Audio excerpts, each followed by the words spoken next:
The sun cast long shadows over the decaying walls of the old school building as twilight settled upon the small village in the Philippines.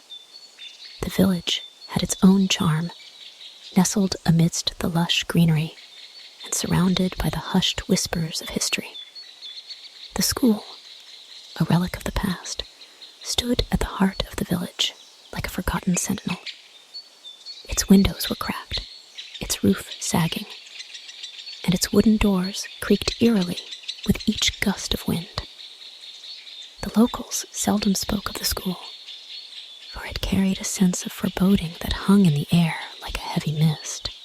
Mariah, a curious and adventurous young woman, had recently moved to the village to teach at the modern school on the outskirts.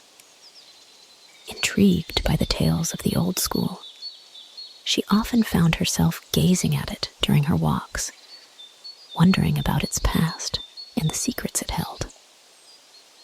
The villagers, though initially tight-lipped, eventually shared chilling stories of the school's history, a history intertwined with tales of disappearances and unexplained phenomena. One evening, as the moonlight painted a silvery path through the trees, Maria decided to venture into the abandoned school. Armed with a flashlight and a heart full of curiosity, she pushed open the creaking door and stepped into the darkness that seemed to swallow her whole. The air was thick with dust and an otherworldly stillness. The beam of her flashlight danced across the walls, revealing peeling paint and cobwebs that adorned the corners. In the distance, she could hear the faint rustling of papers and the echoing footsteps of her own uncertainty. She explored room after room, each with its own eerie atmosphere, until she reached a classroom at the end of a dimly lit hallway. The room seemed untouched by time, frozen in an era long gone. Dusty desks faced a blackboard covered in faded chalk markings, and rows of empty chairs seemed to wait expectantly for students who would never return. Maria's heart raced as she realized she wasn't alone. The sensation of being watched gnawed at her. She moved closer to the blackboard, her flashlight revealing barely legible words written in a delicate hand. "We yearn for liberation." Confusion mingled with unease as she studied the cryptic message. Suddenly, a chill ran down her spine, and she sensed a presence behind her. She turned, her flashlight beam revealing faint shadows that seemed to dance and shift at the edges of her vision. The room's temperature plummeted, and a whisper, soft as a sigh, slithered into her ears. "Stay, learn our story." Fear and fascination battled within Maria as she ventured deeper into the school's mysteries. Days turned into nights as she pored over old records and researched the history of the village. She discovered that the old school had been a place of education during the Japanese occupation of the Philippines, and it was rumored to have been a hideout for resistance fighters. The chilling realization hit her. The cryptic message on the blackboard might be a plea from those who had suffered during those dark times.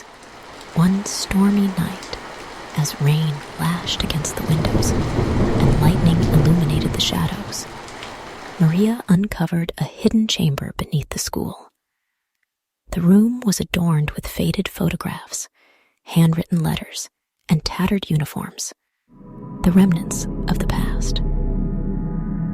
One photograph in particular caught her attention. A group of young students, their faces etched with determination, stood before the old school building. Among them was a young woman whose eyes bore a striking resemblance to Maria's own.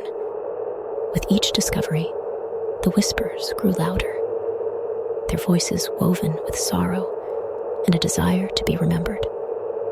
The walls seemed to pulse with a haunting energy, and Maria felt a bond forming between her and the spirits of those who had once walked the halls.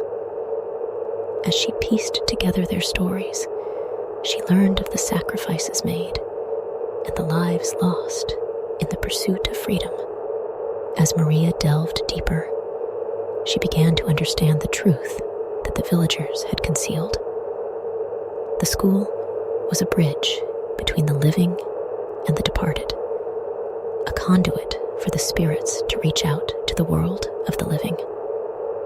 The village's history was woven into the very fabric of the old school, and its purpose had transcended time. One fateful night, as Maria stood within the school's decaying walls, surrounded by the whispers of the forgotten, a revelation struck her like lightning. The young woman in the photograph, the one who resembled her so closely, was none other than her own great-grandmother, a brave soul who had fought against oppression. The spirits had guided Maria, their descendant, to uncover their stories and give voice to their struggles. As the realization settled in, the school seemed to come alive with a radiant energy, its walls shimmering with ethereal light. The whispers grew louder, filling the air with a sense of closure and release. With tears in her eyes, Maria stepped outside, watching as the old school building dissolved into a cascade of light, its purpose fulfilled. The village, once shrouded in darkness and secrets, began to thrive anew as the weight of its past was lifted. The whispers of the forgotten had found a way to reach the living, and their stories were finally told. Maria's role in uncovering the truth had not only given solace to the spirits, but also rekindled a sense of unity and pride among the villagers. And so, in the heart of the Philippines, an old school with a dark history had transformed into a beacon of hope, a testament to the power of remembering, the strength of heritage, and the unbreakable bond between the living